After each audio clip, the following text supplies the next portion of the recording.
আচ্ছা স্টার্ট। আচ্ছা জামান ভাই, তোমার কিসের এত কষ্ট? তো ভাই আমার মনে অনেক কষ্ট ভাই, বুঝছো, কিন্তু আমার কষ্ট বোঝার মতো কোনো লোক নাই এই দুনিয়াতে। যদি ভাই মাঝে মাঝে চিন্তা করি, যদি মাটিটা যদি ফাটতো ভাই, তে মাটির তলে গেলাম লিগা। কারণ এই দুনিয়াতে এত কষ্ট লইয়া বাঁচার কোনো ইচ্ছা নাই আমার, বুঝছো। কিন্তু মানুষকে অবহেলা করে, কিন্তু আমি অনেকটা কষ্ট পাই। কিন্তু জামান, যদি মন থেকে চাও তাহলে অবশ্যই কাউকে পাইবা। ভাই চেষ্টা তো আমি করি পাওয়ার জন্য, কিন্তু কাউরে আমি আমার আপন করে নিতে পারি না, বুঝছো।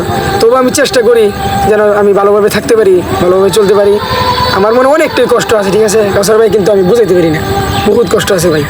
জামান দেখো, আমরা তো সবাই মানুষ, বিপদে আপদে আসলে মানুষের সহযোগিতা কখনো করতে পারে না, যদি আল্লাহর সহযোগিতায়, মানুষের উসিলায় মানুষের সহযোগিতা পায়।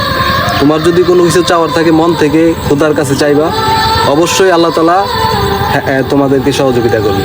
তো আমার চাওয়া যাই আছে, এখন তো আর মানুষের কাছে কিছু বলতে পারি না, বুঝো না। তবুও আমার আল্লাহর কাছে যা চাওয়া পাওয়ার আছে, তো আমি তো চাইতেছি, দেখি পাই কিনা। কিন্তু এত কষ্টের মাঝে আমি আসি রে ভাই, আমার কষ্ট বোঝার মতো কোনো লোক নাই এই দুনিয়াতে, বুঝছো ভাই। তবুও আমি চেষ্টা করি যেন আমি ভালোভাবে চলতে পারি কাউসার ভাই। তো তোমরা যদি আসো, আমার কোনো বিপদ নাই মনে করি, ঠিক আছে। তো কাউসার ভাই আমার জন্য সবসময় দোয়া করবা, ঠিক আছে ভাই। তো তোমার জন্য আমার দোয়া রইলো, সবসময় যেন ভালো থাকো তুমি। অবশ্যই মন থেকে দোয়া করি আল্লাহর কাছে যেন আল্লাহ আমাদের সকলকে সুস্থ এবং ভালো রাখে, সকলের মনের আশা পূরণ করে। যেহেতু এটা রমজান মাস, সকলেই আমাদের জন্য দোয়া করবেন, সবাই রোজা রাখবেন এবং আমরাও সকলের জন্য দোয়া করি। আর ভিডিওটা অবশ্যই শেয়ার করে দিবেন।